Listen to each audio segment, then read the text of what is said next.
Shalom geliefdes, baie welkom weer eens by skrifporsies nommer 42 en 43. Matot en Masai. Ons doen 2 porsies hierdie week, so maak vas julle gordels. Matot beteken die stamme en Masai beteken hulle reise. Dit is nou die stamme van Israel en die reise uit Egipte tot by die grens van die beloofde land. En dan doen ons saam daarmee die boodskap aan die bruid van ons Messias. Kom, ons trek weg.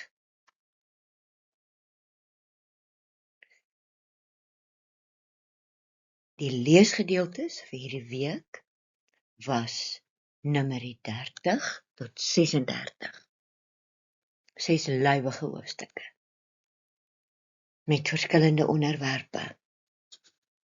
Dan het ons uit die profete en geskrifte Jeremia 1, 2, 3 en 4 gelees.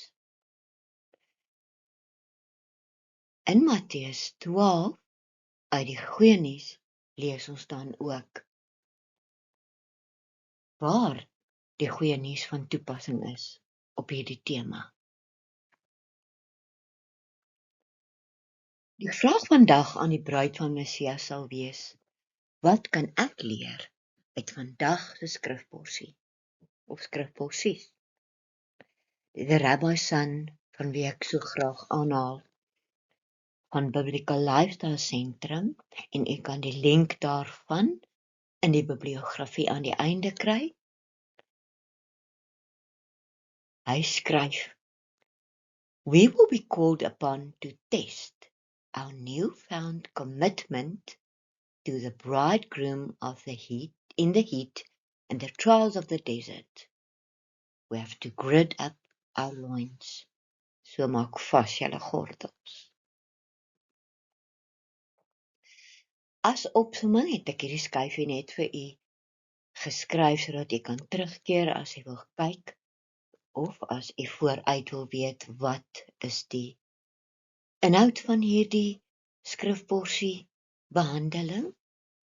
En ek wil u ook sommer uitnooi om by ons in te skakel as u deel van ons Torah bespreking groep wil wees op 'n Shabbatmiddag in Suid-Afrika 4:00 die middag. Ons doen dit aanlyn, so kontak ons gerus as u deel wil word daarvan. Hierdie lywige studieporsie het 5 belangrike aspekte. Die eerste een is die beloftes en die sweer van 'n eed, en die les daaroor, hoe ons Midian moet beveg en uitdelg. Moshe se joernaal, hoe hy die stamme en die vertrekplekke opgesom het vir ons. Die grense wat Abba Vader stel van die beloofde land en altyd. Hoe belangrik is syfers ook vir Abba Vader. En dan die Lewiete en hulle erfenis. En hoe ons die wat vir Abba werk moet versorg.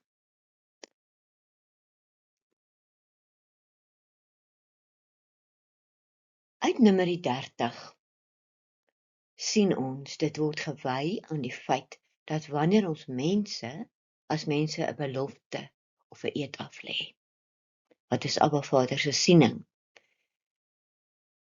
Jotywafhei, Jahwe het vir Moses of Moshe opdrag gegee om die volgende aan die stamme, die Matot in Hebreëus, te kommunikeer. Vers 1 van Numeri 30. Moshe het met die hoofde van die stamme van die seuns van Israel gepraat en gesê: hierdie is dit wat Jahwe beveel het, wanneer iemand aan Jotywafhei, Jahwe, 'n gelofte doen, of 'n eed sweer waardeur hy homself tot iets verbind, moet hy sy woord nie breek nie. Hy moet alles doen wat uit sy mond uitgaan. So dit wat ons sê, moet ons doen. Ons woord moet ons eer wees. Sjoe geliefdes, dis nie 'n maklike opdrag van Abba nie. En ek het in hierdie week te doen gekry met mense wat een ding sê en 'n ander ding doen. Op later hulle woord verander. Hulle commitment verander. Hierdie vers 2 som net op presies hoe Abba daaroor voel. Nommer 31 sien ons ook hoe Abba die volk opdrag gee via Moses, Moshi, om teen die Midianiete te gaan oorlog voer. Hy gee die opdrag, want hulle het hom die volk verlei. Abba sê ook hulle moet die Midianiete uitdelg en al die besittings as buit neem en hoe die buit verdeel moet word. Abba gee die opdrag aan Moses, alhoewel sy skoonpa en sy vrou Midianiete was. Daar word wel gesê dat sommige van die Midianiete wel die skepper van hemel en aarde aanbid het. Maar meeste van die Midianiete het afgoderry bedryf, wat 'n gruwel vir Jotywaf was. Ek het hieroor gewonder en ek het uit Matthew Henry se kommentaar die volgende skyfie aangehaal.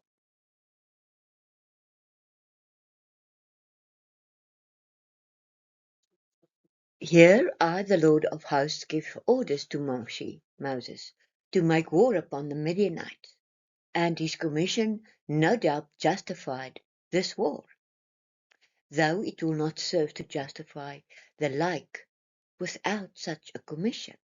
The Midianites were the posterity of Abram by Keturah, and we know he took Keturah without Abba's consent. Ja, geliefdes, as mens buite God se wil optree, is daar altyd konsekwensies en vir ons nageslag. Genesis 25 vers 2. Some of them settled south of Canaan, soos hulle sê in Engels, among whom Jethro lived, and they retained worship of the true God. But these were settled east of Canaan, and had fallen into adultery, neighbors to and in confederacy with the Moabites. En ons weet dat die Moabiete boos is en dat daar nou nog, en selfs hierdie naweek sal ons seker sien, die stryd tussen die lig en die donker. The land was not designed to be given to Israel, nor would Israel have meddled with them if they had not made themselves obnoxious to their resentment by sending their bad women among them to draw them to whoredom and idolatry. This was the provocation. This was a quarrel. For this is Yahweh, avenge Israel of the Midianites. Numbers 31 verse 2, God would have the Midianites chastised and inroad made upon the part of their country which lay next to the camp of the Israelites, and which was probably more concerned in that mischief than the Moabites, who therefore were let alone. God will have to reckon those our worst enemies that draw us to sin, and to avoid them.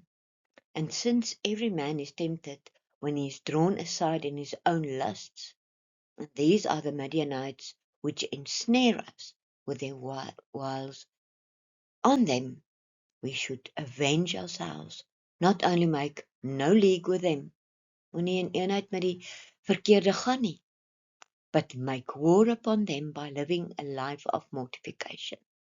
God has taken vengeance on his own people for yielding to the Midianites' temptations. Now the Midianites that gave the temptation must be reckoned with. Die stryd tussen lig en donker wat ons steeds sien, daar in Abba se land. In Numeri 32 sien ons die detail van die verdeling van die buit en ons word bewus van die detail en van getalle vir Abba. Vir Abba se opdragte. In Numeri 33 vers 1, dit is die reise van die seuns van Israel. Nou kom ons by die matot uit. Wat uit Mitzraim uitgetrek het volgens die leerafdelings onder die leierskap van Moshe en Aaron. Moshe het volgens die opdrag van Jahwe die aanvangsplekke van hulle reise opgeskryf in sy joernaal. Masai is die Hebreëse woord reise of vertrekplekke. In hierdie hoofstuk sien ons die opsomming van die stamme se reise sedert hulle uit Egipte vertrek het. Moshe teken dit aan soos in 'n joernaal vir die nageslagte. Gaan lees dit gerus, geliefdes. Moenie dat dit u verveel nie. Ek dink is belangrik, mens moet dit amper 'n kaart vat en dit daarop gaan aanteken. Elke stopplek, elke kampplek waarvandaan die volk elke keer vertrek het, word sorgvuldig aangeteken. Hier kan ons net noem dat die stam van Reuben en Gad en helfte van die stam van Manasse nie kans gesien het om die beloofde land in te gaan nie. Dis die huidige Jordanië. Moshe gee egter opdrag dat hulle as manne saam met die volk sal veg. Daardie stamme aan hulle is aan die ooste kant van die Jordaan uiteindelik toegeken gedeelte daar om daar te bly. Hulle mag hulle daar vestig. In Numeri 34 word Moshe deur Vader Jahwe sorgvuldig ingelig oor die grense van die beloofde land. En dis ook belangrik, veral nou dat Israel dispuut word met hulle geboortereg en Netanyahu het dit so goed in sy toespraak voor die Amerikaanse Kongres duidelik gemaak. Dit is die land waardeur Abba Vader aan hulle toegeken is. En of ons dit wil weet of nie, dit is die waarheid. In hoofstuk 35 word daar behalwe die tiendes en offerandes aan die Lewiete ook gedeeltes van die stede aan die Lewiete en aan vee as blyplek toegeken. Onthou, die Lewiete het nie grondgebied gekry nie, maar daar is sekere stede wat aan hulle behoort waar hulle kon bly. So sorg Abba vir die mense wat in sy diens staan. Abba ken ook sekere stede toe wat as toevlugstede vir iemand wat manslag gepleeg het en onskuldig is om te gaan skuil. So Abba wys net weer vir ons dat hy vir die mense wat hy geroep het tot voltydse diens, dat hy vir hulle sorg en dat hy na hulle kyk. En ook onskuldiges het hy 'n hart voor. In hoofstuk 36 sluit Moshe af met die instruksies wat Jahwe gegee het oor die erfreg van vroue wanneer hulle trou. So gee Abba opdragte deur Moshe aan die volke vir elke faset van hulle lewens. Die laaste vers van Numeri bly vir ons aangrypend. Vers 13, hierdie is die opdragte en die wette wat Jotawafai die seuns van Israel beveel het, deur die hand van Moshe, in die vlaktes van Moab, by die Jordaan oorkant Jerigo.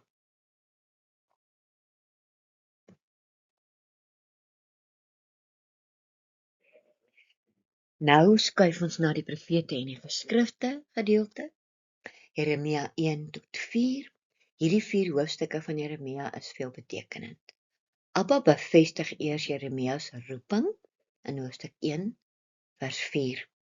Die woord van Jotawafai het tot my gekom en gesê, voordat ek jou in die baarmoeder gevorm het ek jou geken, en voordat jy gebore is, het ek jou afgesonder. En met hierdie vers praat hy met elkeen van ons. Ek het jou as 'n profeet vir die nasies aangestel, sê hy vir Jeremia. In vers 6, toe het ek gesê, helaas, Jahwe, God, let op, ek weet nie hoe om te praat nie, want ek is jonk, sê Jeremia vir Abba. Vers 7, Jahwe het egter vir my gesê, moenie sê ek is jonk nie, want jy moet gaan waarin ek jou ook al stuur, en alles wat jou beveel het, moet jy sê. Wat ek jou beveel het, moet jy sê. Vers 8. Moenie vir hulle bang wees nie, want ek is by jou om jou te bevry, verklaar Jotai-Wauwai. Toe het Jotai-Wauwai sy hand uitgesteek en my mond aangeraak en Jahwe het vir my gesê, let op, ek het my woorde in jou mond gelê.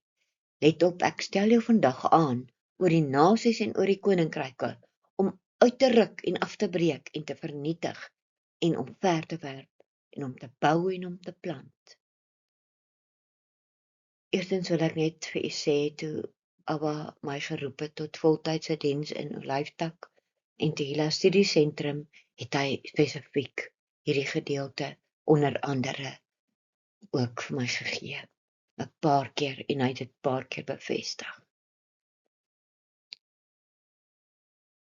So daarom staan ek vandag in sy diens voltyds, ten volle afhanklik van hom. En my getuienis is dat hy so sorg vir Olyftak en vir my behoeftes en om Olyftak op die lig te hou. So ons sal dankbaar wees as u ook ons kontak om deel te word of dan om ons te seën met die tiendes. Dan wil ek ook vir u sê, die nasies wat hier gepraat word van, ons wonder watter nasies was dit. Onthou, hulle was omring met nasies. Ons het nou gelees van Moab en die Moabiete en die Midianiete en daar was die Babyloniërs, die Siriërs, die Arameërs. So daar was ongelooflik baie nasies rondom hulle. Om nie eers te praat van verder in daardie Midde-Ooste se area nie. En hy roep ons steeds vir die nasies. Daar is mense wat dit wil betwyfel. Ek kan my gerus by my 'n studiestuk aanvra wat ek daaroor nagevors het. Abba wil vandag vir elkeen wat graag vir hom wil werk en getuig, versterk met die volgende verse, vers 17. Jeremia 1 vers 17. Nou bind jou heupe vas. Dis wat Rabbi San gesê het. Gird your loins. Staan op en sê vir hulle alles wat ek jou beveel. Moenie bang wees vir hulle nie. Ek sal jou voor hulle neerwerp. Let nou op, ek het jou vandag soos 'n versterkte stad, 'n ysterpilaar en kopermure teen die hele land gemaak. Teen die konings van Juda, teen sy prinse, teen sy priesters en teen die mense van die land. Hulle sal teen jou veg, maar jou nie oorwin nie, want ek is by jou om jou te bevry, verklaar Jotai-Wauwai. Hier kan ons die volgende gedeeltes by gaan lees as ekstra studie. Romeine 1 vers 16, Matteus 10 vers 32 en 33, Markus 8 vers 38 en Hebreërs 13 vers 5. Geliefdes, ons moet alles wat ons doen eers vir Abba neersit. En seker maak dat ons nie weggevoer word, soos die Israeliete deur Moab en Midian. Dit is die tyd van deception. Wees wakker, geliefdes.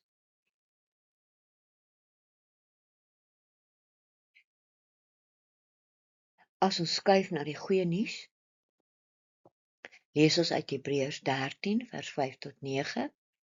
Julle gedagtes het nie geld lief gehad nie, maar laat wat julle ook al het, vir julle genoeg wees. Want Jotai-Wauwai het gesê, ek sal jou nooit in die steek laat, en jou hand laat los nie. Halleluja. Ons sê met vrymoedigheid, my meester is my helper. Ek roep dit ook uit vandag. Ek sal nie vrees nie. Wat sal 'n mens aan my doen? Onthou julle gidse, die wat die boodskap wat van God aan julle verkondig het, kyk na die resultate van hulle optrede en volg hulle vertroue na. Vers 8. Yeshua, die gesalfde een, is gister en vandag en tot in ewigheid dieselfde. Moenie gelei word deur vreemde en veranderlike leringe nie, want dit is goed dat die verstand, wil en emosie versterk word deur Abba se onverdiende guns, nie deur kos nie, waarvan die wat daarin leef geen voordeel het nie. Hierdie is so 'n belangrike stuk. Maak dit u eie in die hart, geliefdes. Dan wil ons ook uit Matteus 12 lees, soos in ons Torah gedeelte word in die evangelie van Matteus ook deur ons Messias Yeshua die belangrikheid van ons woorde beklemtoon. Matteus 12 vers 33, produseer of soos deur goeie boom met goeie vrugte, of deur 'n slegte boom met slegte vrugte, want die boom word aan sy vrugte geken. Kinders van adders, hoe is dit moontlik dat julle voordelige dinge kan praat, terwyl julle waardeloos is? Want uit die volheid van die verstand, wil en emosie, praat die mond. Die bruikbare mens bring uit die goeie skat bruikbare dinge tevoorskyn, en die bose mens bring uit die bose skat bose dinge tevoorskyn. Want ek sê vir julle, dat van elke waardelose woord wat mense praat, sal hulle 'n antwoord moet gee in die oordeelsdag. So jou woord moet jou eer wees, vers 37. Want deur jou woorde sal jy onskuldig beskou word, en deur jou woorde sal jy skuldig bevind word. As jy 'n kommitment gemaak het, moet jy daarby bly, want jy doen dit voor Abba. Dit is harde woorde, Abba, wat Abba vir ons sê vandag, geliefdes. Ek wil graag vir u lees uit Hebrew for Christians, hulle aanhaling, dis bietjie klein, so ek hoop ek gaan dit gelees kry.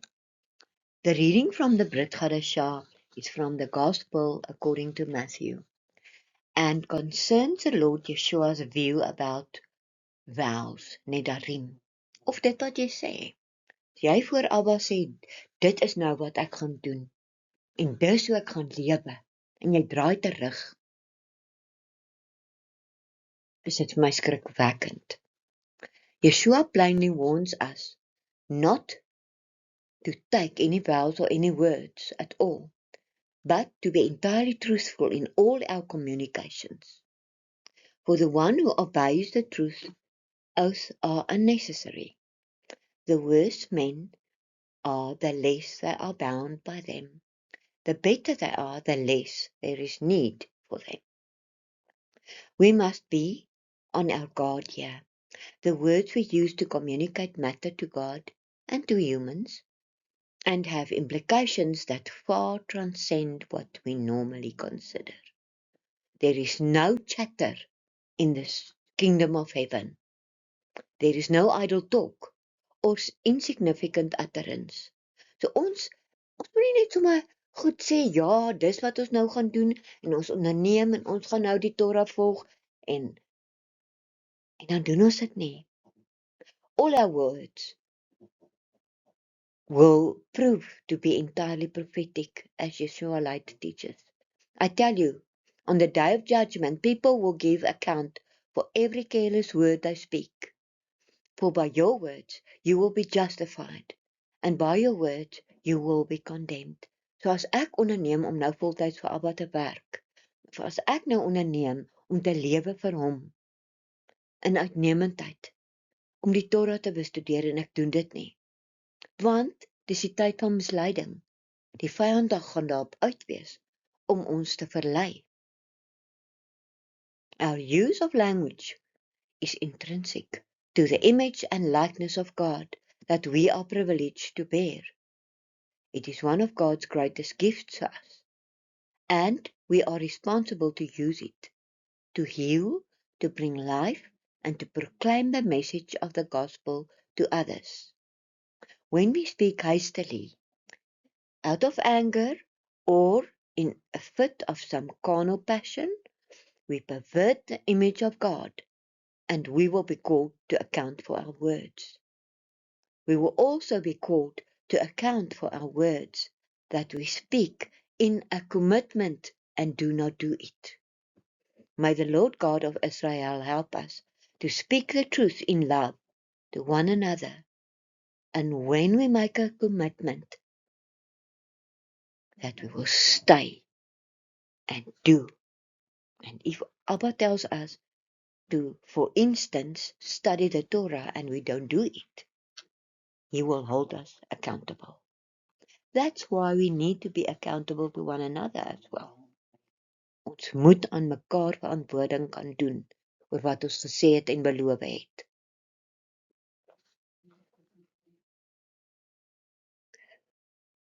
Nou, wat is die boodskap aan die bruid?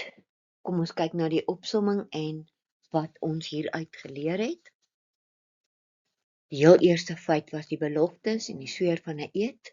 Ons woord moet ons eer wees. Die woorde wat ons uiter is van die uiterste belang en ons gaan verantwoording doen daarvoor. Of dit slegte of goeie woorde is. En of ons hou by wat ons beloof en sê. Dan, ons moet Midian beveg en hulle uithelg. Ons moet bedag wees op mense wat ons na afgoderry en die verkeerde pad mislei. Mense wat ons 'n rad voor die oë draai. Gaan terug na die woord toe. Kyk wat Abba jou beveel. En ons moet die duisternis uithelg. Mag Abba ons die krag gee om dit te doen, geliefdes. Dan in Moshe se joernaal van die stamme en die vertrekplekke, dis eintlik 'n les op sy eie, want elke vertrekplek het 'n boodskap. As ons na die Hebreëse woorde gaan kyk wat dit beteken. Maar dis 'n lang studie. Dan die grense wat Abba Vader stel. Hy stel vir ons almal grense van ons beloofde land, van dit wat hy vir ons wil hê hier op aarde, en hoor ons en luister ons wat ons as bruid, watter beloofde land moet ons inneem. En as hy iets beloof, dan hou hy sy woord. Dan die Lewiete en die priesters en hulle erfenis. Abba het gesorg dat hulle blyplek het. Abba het gesorg dat hulle versorg word met die offerandes en die voedsel. So versorg ons die mense wat vir Abba voltyds werk. Jy moet dit vir jouself afvra vandag. Ek wil weer daardie aanhaling van die Rabbi San vir u voorhou. We will be called upon to test our newfound commitment to the bridegroom in the heat and trials of the desert. We have to gird up our loins. Ons moet ons heupe vasmaak. Dan sal Abba sy woord aan ons getrou wees. Maar ken ons sy woord. Dis hoekom ons skrifstudie moet doen, geliefdes. En ek wil u oproep om die skrif getrou te bestudeer. Dis al wapen, belangrike wapen wat ons het, die swaard van die Gees. Our bridegroom king has been with us every step of the way, leading us, loving us, protecting us, defending us, advising us, encouraging us, comforting us, teaching us, and even disciplining us. So, we have met every challenge and have transcended. Ons hoop so, dat ons in ons beloofde land kan instap.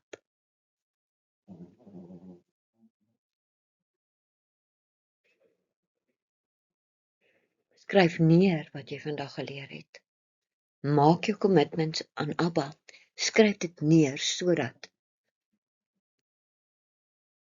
ons Abba daaraan kan hou, en sodat Abba ons daaraan kan hou. Vader, hoe onuitspreeklik is u genade oor ons as nietige mense. Sal jy asseblief ons help met die woorde wat uit ons mond kom, dat ons woorde met sout besprinkel kan wees. Sal u ons mond aanraak soos Jeremia se mond, sodat ons vir u as 'n getuie kan wees.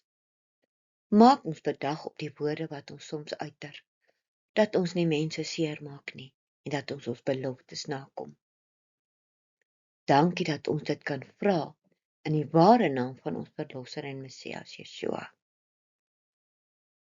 Halleluja.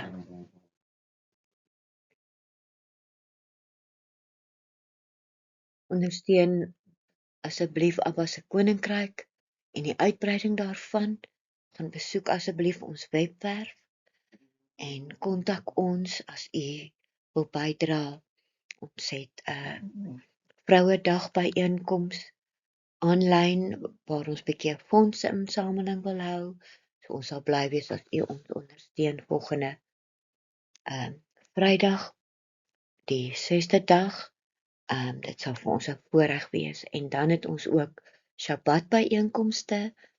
Ons begin die Shabbat saam net kort op 'n Vrydag aand, soos ons noem dit Erev Shabbat. En dis 'n wonderlike byeenkomste. So kontak ons gerus. Daar is ons e-posadres en u kan ons ook via ons webwerf kontak. Daar is wonderlike gratis studies om af te laai sodat ons as die bruid van ons koning en Messias kan toerus. Shalom geliefdes, tot volgende week.